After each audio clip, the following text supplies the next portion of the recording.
So my name is Sanjana. I am one of the founders of Miyara. Let me just share one slide to tell you what we do at Miyara. So Miyara is a science and evidence-backed platform, a wellness platform to support women through menopause transition and beyond. As I said, I'm one of the founders, and along with Gayatri, who's my co-founder, and we've been operating since last year, and we reach, a lot of women, especially South Asian women, through the information that we provide on our website, through our wellness programs, our community, as well as these kind of webinars that we organize. So today, as I said, is World Menopause Day, and we are extremely happy to have Dr. Vikram with us today. Speaking of about a topic that I have not heard too many webinars about per se. So this is about premature and early menopause and the health implications of that. But first, to introduce Dr. Vikram, and I'm sure he'll do a better job of introducing himself. He is an associate specialist at the Reproductive Medical Unit at the University College Hospital, London, and he completed his medical degree from India and was awarded the FRCOG in 2022 and completed his PhD degree as well at St. George's College of London in 2016. So he is a passionate advocate of women's health, especially during menopause and beyond, and he's a certified menopause specialist by the British Menopause Society.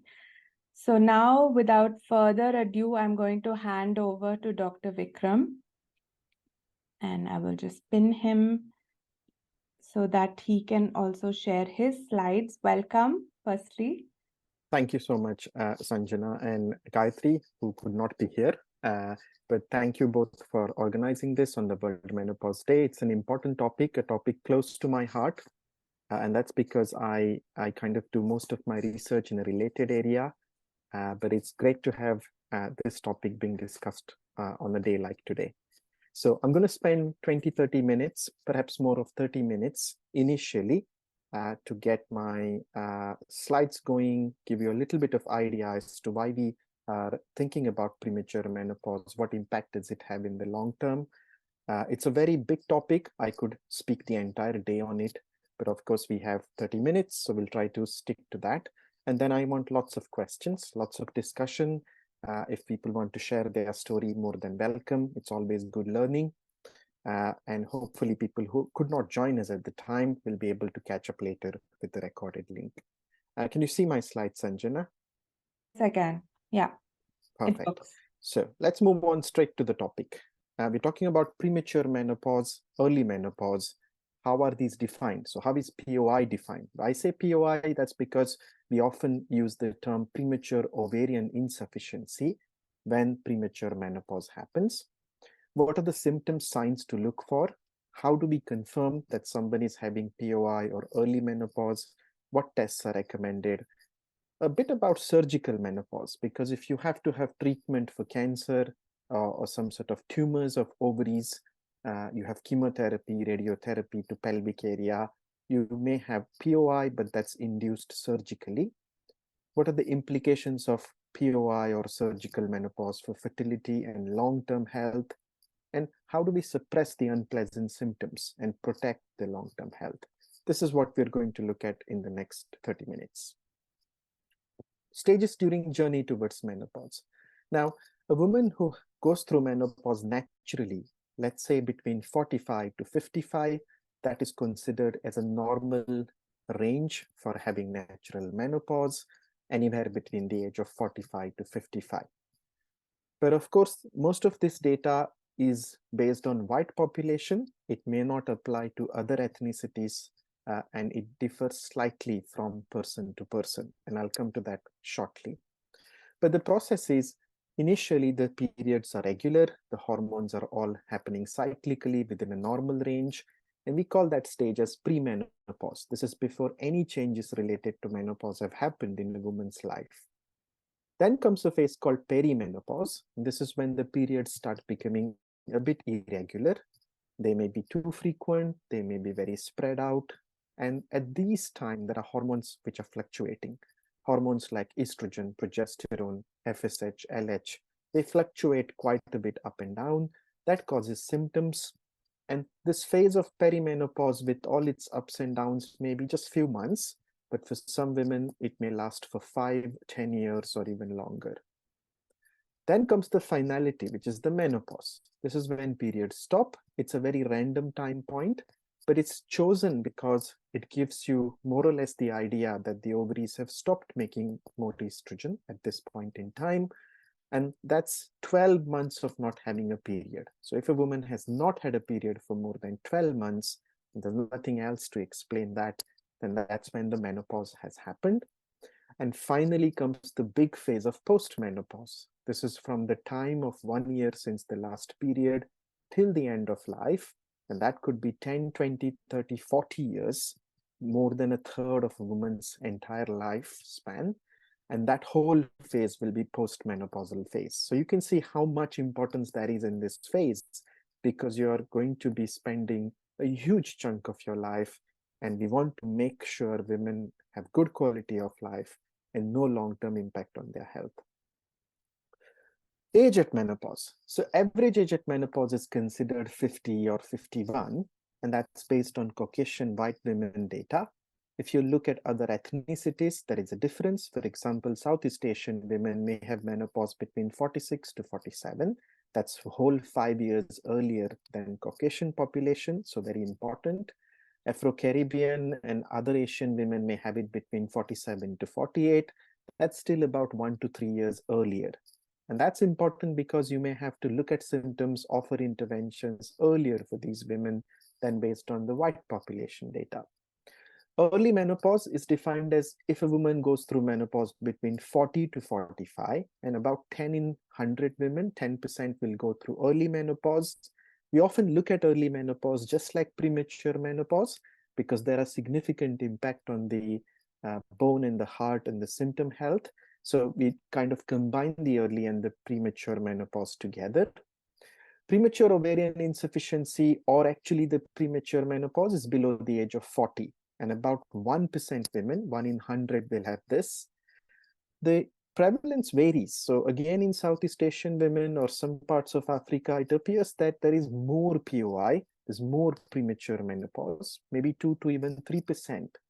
We don't know why that is, whether it's genetic only or whether there are environmental influences like the nutrition, the infections around, the medications that are prescribed for those, whether it's the environment, any toxins or pollution. We don't know. We have to make more research to find that out. But you certainly find that studies indicate a higher prevalence of premature menopause in certain geographic locations. So again, definition-wise, it's a loss of ovarian activity below the age of 40. 1 to 2% of women may be affected. We used to term it as premature ovarian failure. That's not a good term because it's not a failure. The ovaries have stopped working prematurely. And that's why we use the term POI, which covers both natural or surgically or medically induced menopause. Now, if you wanted to find out more about the condition, wanted to know what guidelines do the doctors follow, then there are very good guidelines from British Menopause Society, International Menopause Society, and also ASHRAE, which is the European Society. And they have produced nice guidelines which can guide doctors, healthcare professionals as to how to investigate or treat POI. This slide is important because remember, although we say 1 in 100 women below 40 will have POI, it can happen very early in life. You can have girls who may not start their puberty even when they're 11, 12, 13, 14, or even soon after puberty, after a couple of periods, they can stop the periods forever. So even 1 in 10,000 below the age of 20 can have POI. So never dismiss symptoms, never dismiss lack of periods is what we say to our colleagues. If there could be a possibility of POI even at a very young age in the 20s. Why are we talking about it? It's a diagnosis with a lot of consequences. It's life-changing physically, but also lots of psychological consequences. First of all, the lack of hormones such as estrogen. will have a major impact on symptoms. Unpleasant symptoms happen. And of course, there is long-term effect on bone, cardiovascular health, cognition and brain function, and fertility, of course, takes a major knock. But besides that, remember that about 25%, so 1 in 4 women who have had premature menopause, and not because the ovaries are removed, not a surgical one, can have resumption of some ovarian function. So never say never. So even if a premature menopause diagnosis has been done, that woman can in future sometimes have fluctuation, go on to have periods, go on to have some ovulation, and about 5 to 10% of these women conceive. There's a possibility of natural pregnancy. Why that happens, occasional ovulation, we don't fully scientifically understand, but it does happen. What is the cause? Why does it happen in these 1 in 100 women? 80% of the time, we don't know the cause. Despite doing all the investigation, the genetic test, the immune test, the blood test, the scan, you don't get an answer. And there is perhaps some gene involved, which we haven't yet figured out. That may be the explanation. For other 20%, 1 in 5 women, you can find the cause. So if you do a genetic test, you'll pick up a genetic problem. You do an immune testing, you may find an immune antibody related problem. There are certain infections, metabolic issues, toxin related POI, which can happen. And of course, a big group is the medically induced menopause. So this is chemotherapy damage or radiotherapy damage for cancer treatment. Embolization is another treatment used which can cause POI. And surgery, removal of ovaries for benign or cancer tumors, will of course cause a straight surgical menopause. Then let's look at the unexplained one. So why do we think in 80% of women, what causes the POI to happen? Why do their ovaries stop so early? Why does the hormone production stop so early? One of the things that we often notice is the egg store decline. So all women are born with a set number of eggs, and it's about millions of eggs at the time of birth. So if you look at that graph, that's at the time of birth, there are millions of eggs in the ovaries. But those eggs will be gradually utilized throughout the lifetime of the woman. And usually it will be 1 egg ovulated every cycle. But throughout the month, there are hundreds of other eggs which are being destroyed in the ovary. Why that happens again is not known. But of course, thousands and thousands of eggs gets used in the ovary over time. And as the egg numbers decline, they start dropping very sharply around 37 to 38 years of age.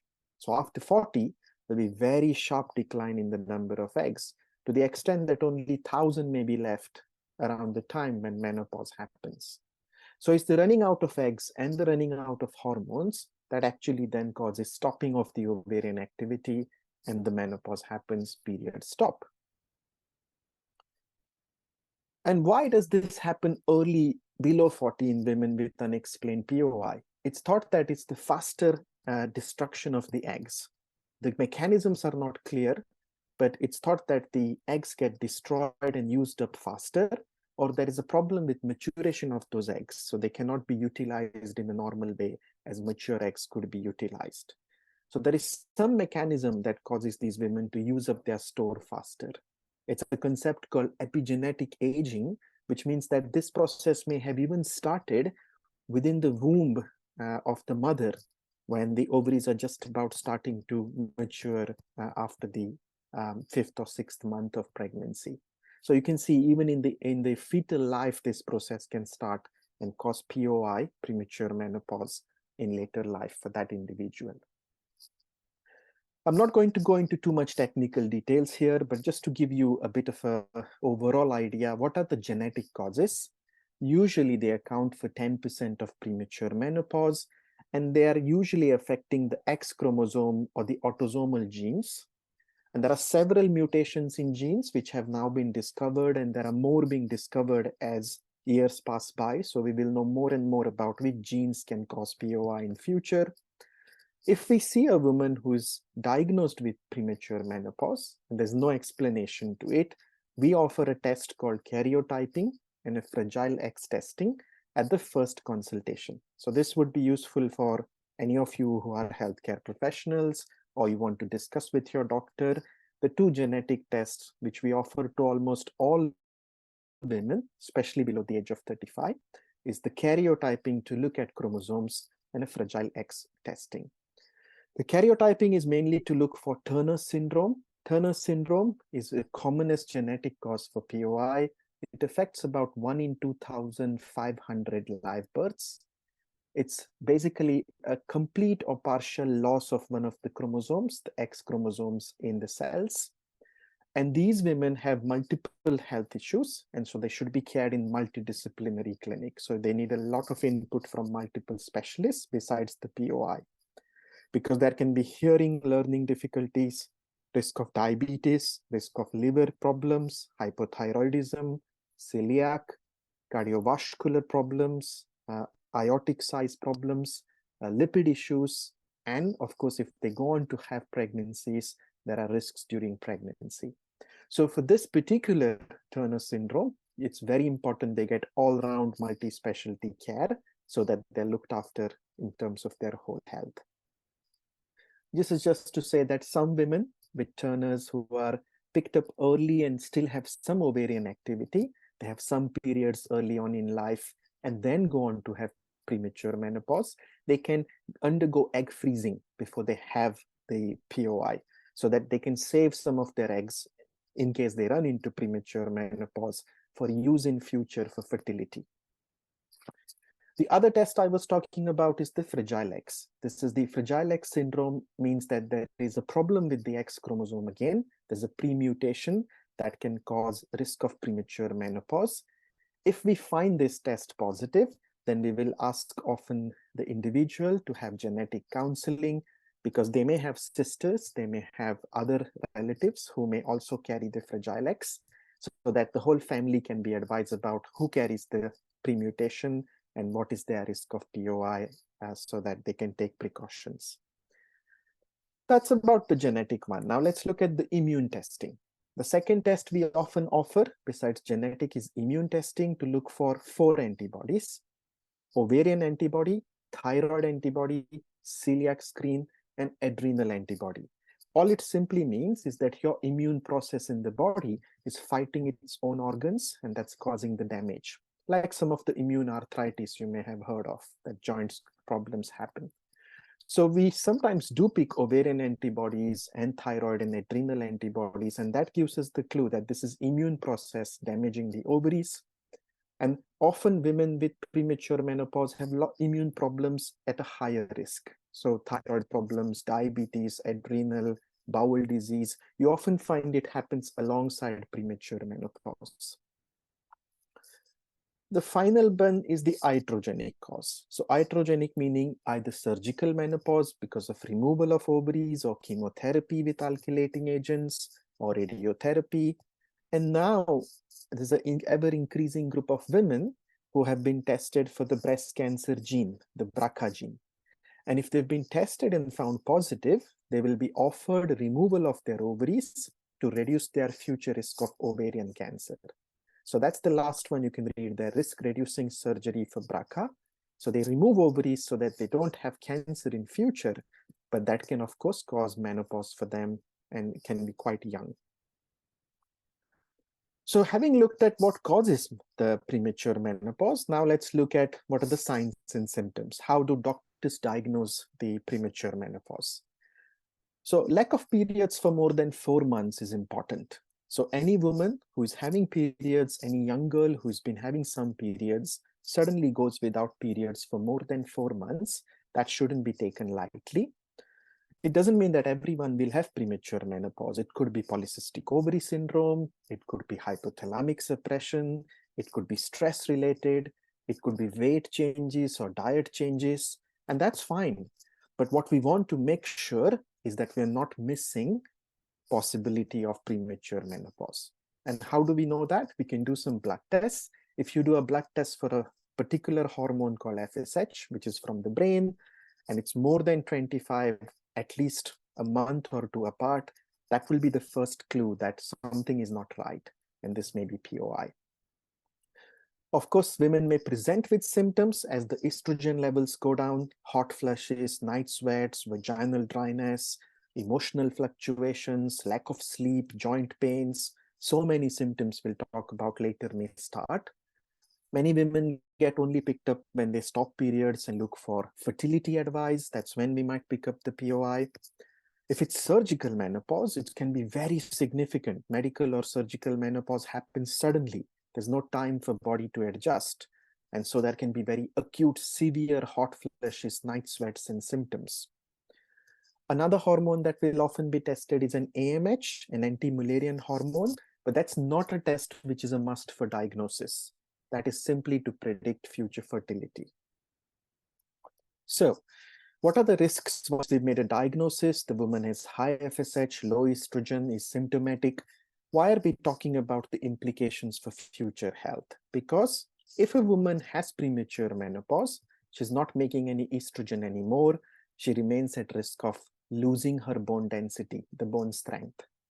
So women with premature menopause have risk of osteoporosis, and osteoporosis is not good because it can lead to fractures with minimum trauma, and fractures can be dangerous in the spine or in the hip. So we have to make sure that women get the right advice, they have a risk evaluation with their healthcare professional, and the best way to prevent osteoporosis for somebody with premature menopause is taking estrogen back. So you go back to hormone replacement, try to get the estrogen back in the body until the age of 50 at least. That would prevent osteoporosis. For women who can't take HRT, don't wish to take HRT, of course, they have to make sure they are taking enough calcium through the food. If the food calcium is not enough, then supplement calcium. Vitamin D is really important in cold countries with less sunlight, or if you're doing mainly indoor work. And then how to monitor that the bone health is good is by doing bone density scans every 3 or 4 years, which is what we do for all women with premature menopause. Bone density can be really changed by exercise. So one of the best things as good as hormones is doing weight-bearing exercise, such as running, skipping, jogging, brisk walking, all those yoga. Lots of exercises can help with bone health. A specialist advice will be needed. If you already have a fracture, then you certainly need specialist input. What about heart health? And this year, the theme of the menopause day is actually cardiovascular health. If you have less estrogen in the body because of premature or early menopause, that increases your risk of heart disease. Why? Because estrogen protects your blood vessels, lowers down the bad cholesterol, and prevents high blood pressure. That becomes less, the protective effect goes away with menopause, and so there is a risk of heart disease or heart attacks. So a few things are important. If you have POI, then reducing risk factor, stopping smoking, not drinking excess alcohol, reducing body weight, healthy diet, regular cardio exercise, making sure you have a check on your diabetic and the cholesterol levels once a year to make sure they're fine. That's important from lifestyle point of view. Having good sleep hygiene, stress reduction always helps. Estrogen is again key. HRT does lower your risk of future heart disease, so we recommend HRT as a first-line intervention until the age of 50. Cognitive health, number of observational studies show that women have early POI, early menopause, there can be cognitive effects on brain function, and if you start HRT, you may be able to reduce the risk of future cognitive decline. This is different from women who have natural menopause after 50. For them, such evidence doesn't exist as much as for the women below 50 or below 40 who have POI. Now, fertility-wise, of course, it's a major concern for women who have premature menopause because once they lose their egg store, there are no proven treatments right now to increase the rate of pregnancy using own eggs. But 5 to 10% of women with premature menopause do get pregnant naturally because they may suddenly ovulate once in a while. And if they've been lucky to be trying at the time, they can get pregnant. Otherwise, remember that oocyte donation, egg donation, and IVF remains the mainstay of treatment now. If you're taking HRT, it's not contraceptive, so it doesn't prevent you from getting pregnant. There are many treatments available on the internet, advertised on social media website. stem cell therapy, or platelet-rich plasma, PRP injections, or ovarian rejuvenation, primordial follicle activation. These are all research techniques. They haven't been proven to be effective and safe, and they should not be recommended medically for POI. Finally, we come to symptoms and quality of life. So we've looked at the long-term health, how to protect it, whether you're doing lifestyle, non-hormonal, or HRT intervention. What about the symptoms, quality of life? More than 80% of women, of course, will experience some or other unpleasant symptom, and 30% of more will be quite severe symptoms which affect day-to-day life. It can be irregular bleeding in the early stages. It can be hot flushes, night sweats, sleep problem, dry hair, dry eyes, dry skin, dry mouth, low energy, low libido, body joint pains, emotional fluctuations, low mood, heightened anxiety, brain fog, poor concentration, subfertility, of course, local symptoms like vaginal dryness, painful sex, and bladder problems. The one that we often ignore is the psychological impact. And of course, it's really critical while all these symptoms are happening and the diagnosis is being made and the woman is coming to terms with the diagnosis. Psychological support is really crucial. And my advice to those who may have suffered from POI is please seek help. If you feel you're not being supported, ask for help support, because you should have access to counseling, life planning with your diagnosis. And we tend to do this through multidisciplinary clinics. So they see doctors as well as non-doctor counselors or psychologists who will often help in the journey. How do we suppress symptoms? So there are lifestyle modifications. You can do changes at workplace, nutritional or self-help interventions.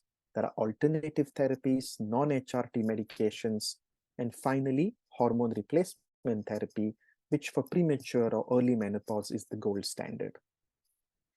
Lifestyle interventions, we talked about some of them: reducing caffeine intake, reducing excess alcohol, eating healthy, small portions multiple times a day rather than large meals, exercise, yoga, balance exercises, strengthening exercises. Several layers of light clothing may help if you're having too many hot flushes. Complementary therapies like acupuncture, homeopathy, hypnotherapy, some women use them. There's not much scientific evidence, few studies which show some benefit. If they don't have harm, and if you're not spending too much money, then of course, if you feel that they help you, you can continue doing them. Medically though, not much evidence. In terms of psychological therapies, relaxation, mindfulness are useful. CBT is the one that has the best scientific evidence. So cognitive behavioral therapy can help with anxiety, mood, sleep, hot flushes, night sweat. Certainly best studies in women who have had breast cancer treatments, it has been found to be quite useful. Herbal products like black cohosh, red clover, other herbs, we don't have long-term safety data for them, so we don't tend to recommend them. Non-hormonal treatments, we have the antidepressants, the venlafaxine, then you have anti-epileptic medication, gabapentin, you have the anti-blood pressure medication, clonidine. These are used when the woman can't take HRT for medical reason, that's a contraindication. Or if the woman wishes not to take hormones, then of course these medicines will be the ones that may help with hot flushes, night sweats, and sleep. Now these can have their own side effects though: drowsiness, dry mouth, constipation. So we tend to reserve them as second line for those who can't take HRT. Finally, hormone replacement. Why do we say hormone replacement is important for women with premature menopause? Is because it gets rid of unpleasant symptoms, improves energy. Estrogen protects the bone, skin, heart, joints, muscles. It improves memory, cognitive functioning. It protects against high cholesterol, heart attacks, and diabetes. It does have some minor side effects. Sometimes women may experience headaches or breast pain or nausea, but they tend to be temporary. And usually once HRT is taken for 3 to 6 months, most of these temporary side effects will go away. Which one do you take? It's very common to be prescribed the contraceptive pill for estrogen replacement. We tend to prefer HRT, which is natural estrogen and not contraceptive. There have been small studies so far, and it appears that the HRT is better than the pill. But of course, sometimes the cost effect or sometimes the contraceptive need may mean that the pill may be better. So talk with your healthcare professional and they'll choose the right one for you. Progesterone is the other hormone besides estrogen, which is mainly given to protect the womb lining because you can't take estrogen alone unless you've had a hysterectomy. And it can also help with hot flashes and sleep. It can have some side effects like bloating or mood changes, but these can be minimized by choosing the right progesterone in the smallest amount that's needed. And finally, you might have heard a lot on the internet about testosterone. This can sometimes be added to hormone replacement to improve libido or sexual function, especially women who have persistent low libido after surgical menopause when the ovaries have been removed suddenly. Testosterone can help in addition to the HRT with estrogen and progesterone, but it's not required for everyone. For those who have vaginal problems only, the dryness or painful intercourse or bladder issues, they can only take vaginal estrogen. There are creams, pessaries, there are rings, so many various versions of vaginal estrogens available. They are very safe, can be used as long as required. They don't have any additional risks for you. So very useful for vaginal health and preventing urinary tract infections. So we've looked at all the good things that HRT can do. What are the side effects or the risks of HRT? The two risks that we often talk about are mainly for women who've taken HRT after 50. So it's a risk of blood clots, stroke, or breast cancer. That doesn't apply to women with POI if they take HRT until 50. So for young women, the risk of blood clotting is very, very small. You can take oral forms of HRT. If you take transdermal, there's absolutely no increase in risk of blood clots or stroke. And there is no increased risk of breast cancer with HRT for anybody with early or premature menopause, as long as you take it until 50. If you decide to take it after 50, then of course there is a slight increase in risk with combined HRT. But you can be safe in terms of taking HRT until 50 because you're replacing what is missing. You're not taking extra hormones. So the myth is all women with HRT have the risk of breast cancer. That's not true. That's true for women after 50, but for those with surgical early or premature menopause below 50, that's not true. What about HRT recommendation? Again, we tend to give natural estradiol, which is either oral, patch, or gel or spray form of estrogen, and then give it with the progesterone, which is either tablet form or a coil. How long to take HRT? You start from the time of menopause, and the advice standard is until 50 if you've had early or premature menopause. But actually, many women now continue beyond that, and we take an individualized approach. If you wish to continue longer for the benefits, then you continue, but we discuss the benefits, risk, and decide what's the best. So my final slide is a summary. We know that POI, premature menopause, or surgical menopause should include specialist input from both medical, psychological teams. A plan regarding managing the menopause should be in place before surgery happens, before cancer treatment happens, which is something that doesn't happen right now every time. Early diagnosis, not dismissing symptoms, quick referral to healthcare is really key. Avoid the delay, avoid the problem, avoid the quality of life drop. HRT is recommended for POI or early menopause until 50. Thereafter, it's again individual choice to stay on it or come off. And the most biggest thing is we still need to understand more. For the non-Caucasian population, there's plenty of research needed for Southeast Asian, Asian, African, and other ethnic women and other socioeconomic backgrounds. There's plenty more to know about which forms of treatments these women respond better to, what is their symptomatology, what is their transition. So please, if you get a chance to get yourself in any form of such research, or you can recommend it to your colleagues or friends, then please do participate in research. Thank you for your time today. Thank you. Thank you so much. That was a very clear and, eye-opening presentation in a lot of ways. So thank you so much for that. Um, Thank you, Sanjana. there have been some questions which were already sent to us before, and I would love to get to them. Maybe we'll just first answer this question on the chat, which is, if a woman has been diagnosed with POI as part of fertility treatment, is it a given that she will have early menopause? I think you mentioned something. Yes, so if you've been diagnosed with POI, you've already had your menopause. Okay. So there's no question of further having another diagnosis. Okay. The confusion comes is sometimes POI is not diagnosed correctly. So sometimes you may have a low egg store, and that's called as low ovarian reserve. And that's usually comes up when you're trying to get pregnant, have fertility treatment, and you find that the number of eggs is quite low. But if you're still having some periods, you're not in menopause, you're not in premature menopause, you're not in early menopause. Oh. If you've stopped your periods completely for more than 6 months, then you are in premature menopause. So if you've been diagnosed with premature menopause because you've stopped your periods completely, there's no more diagnosis to be done. That's it. You're already in it. You have to start the kind of planning for your symptom suppression, your bone and heart.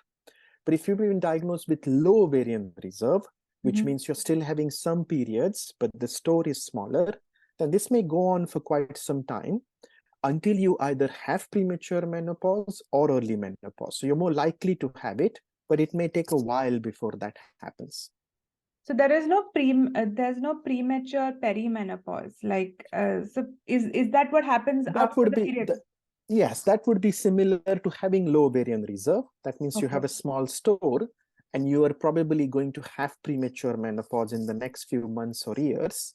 You may start having some symptoms. So the other way to put it, as you rightly said, this would be peri-POI, peri-premature menopause, or low ovarian reserve, as we would normally say. Yeah. So there is a question on the chat, which is for later menopause. We could answer that first and go on to, because this So my person is period here. stopped for a year, but when I started HRT, they started again. Is this usual? Yes. So remember that if you have stopped your periods, you're into menopause, when you start HRT, there are two ways of HRT. One that gives you a monthly bleed, one that is no bleed. Now you could go straight to a no bleed HRT, so you don't have to have any more periods. The preparation that you're using looks like you've been given the one that should give a monthly bleed, or in the initial phases, it may be causing some bleeding. So check with your doctors. And of course, if you don't want to have bleeds, you can simply take the HRT that doesn't give you bleeding. Yeah. The other question was about the fertility aspect, and I think you did mention that, but someone asked specifically about bone marrow plasma therapy for ovarian rejuvenation. There's no scientific evidence for that. So there are a lot of centers in New York and across Europe who offer that sort of a treatment.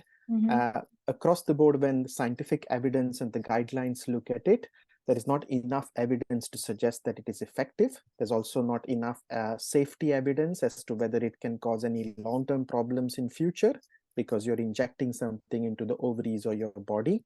And so therefore, it's not medically recommended. Hopefully, there will be further research in stem cell treatments and other treatments. Some of that is happening in Edinburgh right now. If we get some positive research out of it, we'll be able to offer it for women, which is such a big problem with the fertility and POI. Right now, I would not recommend these treatments. And a question that I had for you is, POI normally diagnosed a bit too late, like because women don't seek help? Is it always, it's like a post-facto kind of diagnosis? Is that what generally happens in the clinic? That's very right. So one of the biggest concerns we have is when we see patients in the clinic, they've waited 1, 2, 3 years before they come to us. They've lost some valuable quality of life, not had HRT, their bones are already weaker, their cholesterol levels have gone high because they haven't been having the right input. So the one thing that is the advice for all health professionals, somebody has stopped their periods, having some symptoms, even if you think it's not related, a simple blood test will direct you whether this is a possible POI or not. So you can do an early referral rather than dismissing symptom. And the message for women who are looking at this or listening to this, if you know someone or you yourself go without periods suddenly for more than 4 months and are having unusual symptoms, don't dismiss and please see your healthcare professional. I think that is absolutely important because we need to prevent more women from going through this. And I like what you said about HRT being the gold standard in a lot of countries, especially in India. I'm not sure that is. I mean, I think for premature ovarian insufficiency, they do recommend it, but still a lot of women don't know that they're going through it. So then they're not going to seek that support and help. That's right. So that's important. There's another question. Can you take testosterone in order to raise your estrogen? One wouldn't recommend that simply to raise your estrogen. So when you take testosterone, a part of it gets converted by an enzyme called aromatase in your body to estrogen. But we don't give testosterone, so you should have estrogen. You can simply take estrogen if you need it as part of HRT. Testosterone has its own action in terms of, say, improving sexual desire, or sometimes has its own impact on muscle and bone health. For those reasons, we might use it in addition to estrogen, because estrogen may not have such an impact on the sexual desire or libido aspect for some women. So if you're thinking of taking estrogen, you should be taking it as part of HRT, estrogen progesterone, and testosterone is an add-on only for certain indications. Mm-hmm. There are also very long and detailed questions about everybody's experience with specific drugs. I mean, I'll just probably ask one, which is about someone who went through the whole premature menopause. By their 40th birthday, started HRT 7 months after this, and it's been 2 years that they've been using Vagifem. And they still have all the vulval itching and small tears and itching, and putting them off sex and having recurring UTIs. So the question was, what can I do differently to get this part of my life back? So I think it's So of course there are many things you can do. It's an important question. Remember that Vagifem is a very tiny dose of vaginal estrogen, and it may not work for everyone. So there are many things you can do. For example, first of all, the diagnosis of POI has been done, but there may be associated other problems going on in the vulvovaginal region. So it's critical that you get an opinion from somebody who specializes in it, who has a look at, examines you in the vulval vaginal area. People can have lichen sclerosis, people can have recurrent thrush for other reasons. These are other diagnoses which can coexist with POI. So if you're treating POI only, there may be other things going on which you can miss. So make sure the diagnosis is right. If you have to seek another person's opinion, do that.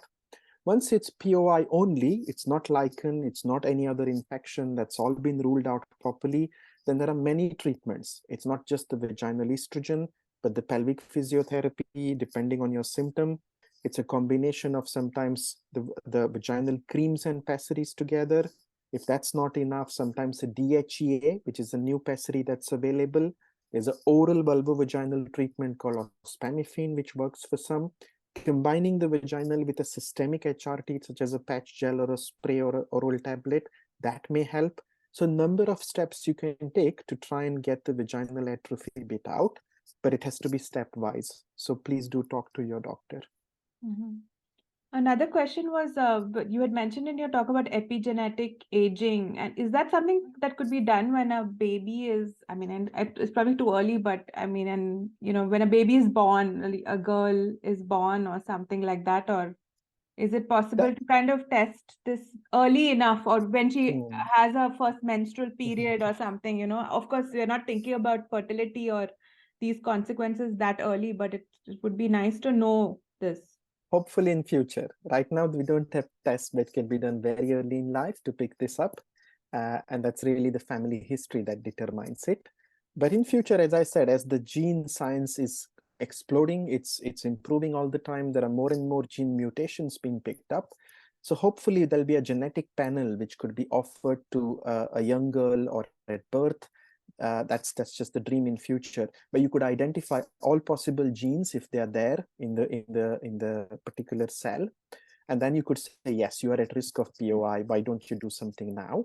Yeah. if you still have some ovarian activity. But that's the stuff of future science. We're not there anywhere near close to that right now. Yeah, no, but that would be great to know so that, you can also protect yourself from future conditions and things like that. There are also a question, what would be what could the cause be that you can't tolerate HRT, especially estrogen? Could it be that 20 years So, pass after POI before trying to start HRT? well, there's no strict upper limit as to when you can start HRT after POI. As long as you're below 50, you can still start HRT for POI straight away to try and get the bone benefits, the other benefits for symptoms. But remember that a lot of it will depend on your individual circumstances. So it's difficult for me to give one answer. The simple answer there is, you may not sometimes tolerate HRT if you're very sensitive to hormones. So you may get breast pain, headaches, nausea, irregular bleeding, but usually you can work out a combination that works for you. So you may need less than half the dose, quarter of a dose, which is usually standard. You may need a particular body-friendly type of estrogen, progestogen. As long as you kind of work with the preparation, you will usually find one that works for you. You may have to wait 3 to 6 months before you find that out, or even up to a year before you find the right combination. You can start anytime as long as it has benefits and there are no risks. That's the assessment you do with your doctor. And there's also a question for someone already diagnosed with premature menopause and on HRT, if progesterone gives side effects, is there any other option? Lots of options. So progesterone sensitivity, having side effects to the progestogen, is affecting about 10 to 20% of all women. If you're sensitive to progesterone, you can change the type. There are different types: norethisterone, Provera, Utrogestan, natural progesterone. So many of these, and you'll be usually less sensitive to one as compared to the other. You can sometimes have the coil, which is called as the Mirena progesterone coil. You can sometimes have a pill, progesterone only pill, which can be doubled if nothing else works for you. There's a tablet called Tibolone, which works like progesterone, but it's actually not a progesterone. And in Europe, you've also got bezadoxifen, which is another new hormone molecule, which can be used as progesterone, but it's not a progesterone, doesn't give you the sensitivity symptom. It's not yet available in the UK, but hopefully in future. So plenty of options there. How often, how much you take can be reduced depending on your womb lining thickness. So there are a number of options you can discuss with your health professional. You mentioned surgical menopause as well, but there is also surgical menopause when you leave your ovaries intact. And do those women as well go through early menopause? So you're talking probably about suppressing ovarian activity medically. So surgical menopause is when you remove ovaries surgically. Okay. So that is not. Sorry, I'm sorry. I didn't mean surgical menopause. Medical menopause. Hysterectomy, but leaving the ovaries. Okay. Intact. Yeah. So hysterectomy is removing the womb, but your ovaries, if they are preserved, should continue to function. So that doesn't cause you sudden surgical menopause. But once you've had a hysterectomy, many women will go through menopause within the next 5 years. Okay. And that's because at the time of hysterectomy, there is operative intervention, there is changes to blood supply, there is scarring after the operation. That changes the anatomy within the pelvis, and that causes the ovaries to stop functioning early in life than they would have otherwise continued if the uterus was still there. So there is a small risk that the woman will go through menopause in the next 5 years after a hysterectomy. So yes, one should prepare for that. And should they then be on HRT? Depends on the age, their symptoms. And of course, if they have premature menopause, early menopause, HRT would be highly recommended until 50. If they're already past 50 by then, at the age where they would have expected to be menopausal, then only if symptoms are there, they would be offered HRT. So before 40 is different from after 50. Okay. So that depends. There's also a question about POI diagnosis in late 20s and hypothyroidism. And now the person is 57 and they were on HRT, but the fear is the person is now 57 and with osteoporosis. My fear is that my T3 treatment is working against my bones. What can I do about it? I mean, I know it's too detailed, yeah. Yes, so again, it's individualizing. You would need to look at many other factors before I can answer that question.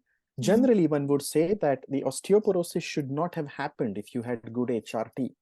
So early in your 20s, if you had POI, then actually the hormone replacement, the main reason to give it would be to prevent your osteoporosis.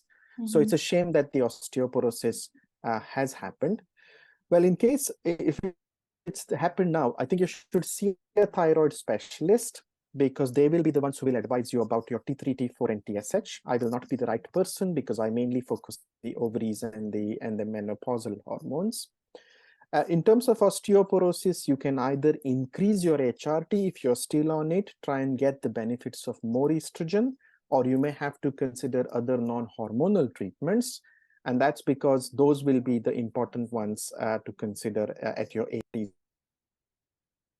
Oops. I think you're got on mute. Sorry. Yeah.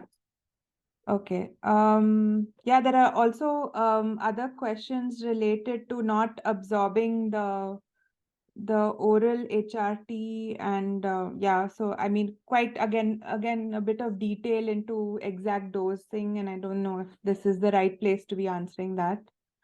So if you can have variable absorption, some people don't absorb oral HRT, others don't absorb patches, gels, sprays, or different forms. Again, it's a process of getting the one that works for you. So nobody will get their first HRT absolutely right. You often have to work through different preparation. If oral doesn't suit somebody, they can opt for patches gel. For others, patches gels may not be appropriate, go back to oral. There are various combinations of estrogen, progesterone. And as I said before, it could take you 3 to 6 months or even more before you find the one that exactly works for you and you absorb well. Okay. So I'm going to open out the floor to the people who are actually here in the audience, if they would like to unmute and ask Dr. Vikram any questions. Otherwise, I will ask one more question and then we can wrap up. Does anybody have any specific questions that you have the expert here with you to ask? So, okay. I think one of the questions that comes up in all the discussions we have is weight and menopause. Why do we gain weight during, whether it's early menopause or later on? Why is there weight gain? So if you want me to answer, say, what is the link of hormones and the weight gain? Yeah. When the straight answer is we don't know the accurate answer.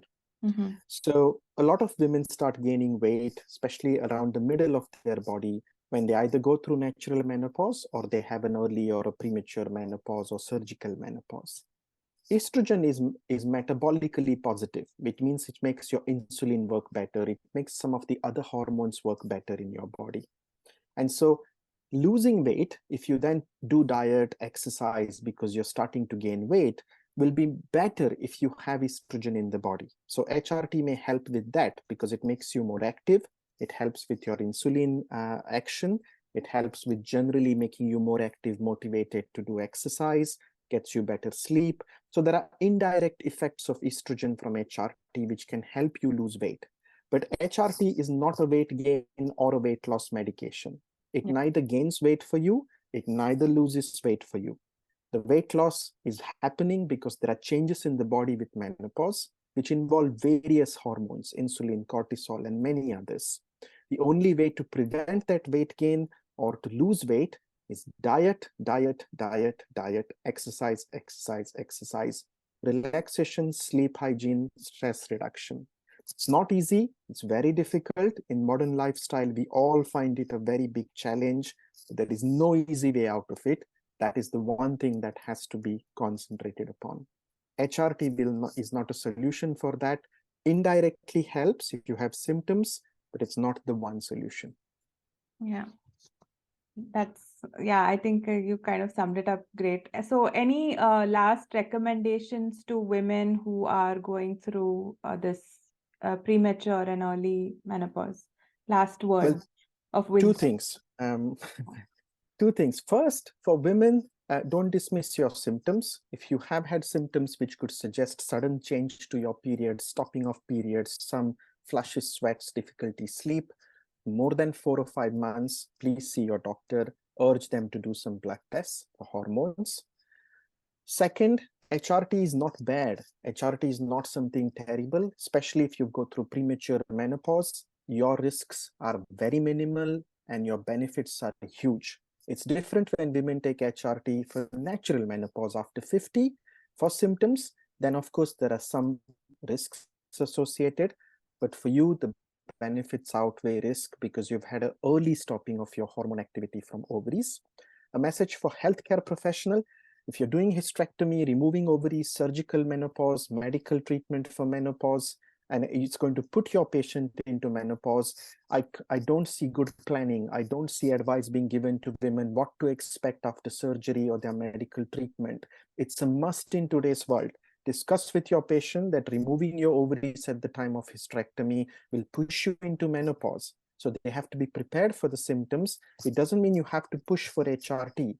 Just lifestyle intervention, coping with symptoms, non-hormonal things they can do, but they have to be prepared and make a sort of informed decision about going ahead with that treatment. Absolutely. And another area I don't see a lot of preparedness for women is after cancer treatment, when they're going through, menopausal symptoms, hot flashes and other things. Yes. There's absolutely no preparedness for them as well. So, Very so I think all this is extremely important. So thank you so much. I wish that everybody listens to this recording, and we will make sure that it is available to everyone who could not attend because of the timing issues. But thank you so much for your time. It was really enlightening. We learned a lot, and hopefully we can use that for our future, the way we talk to women and the way we help women as well. So really, thanks a lot for your time. Thank you so World much, Menopause Sanjana. Day. Yes, happy World Menopause Day to everyone listening. Again, when we say happy Menopause Day, this is not to take away the difficulties that women have sometimes with premature menopause or surgical menopause. But the importance is we're talking about it. There is more help and support available to women, and that's our aim, is that they get scientific evidence-based support. So thank you for your time and thank you for putting this up today.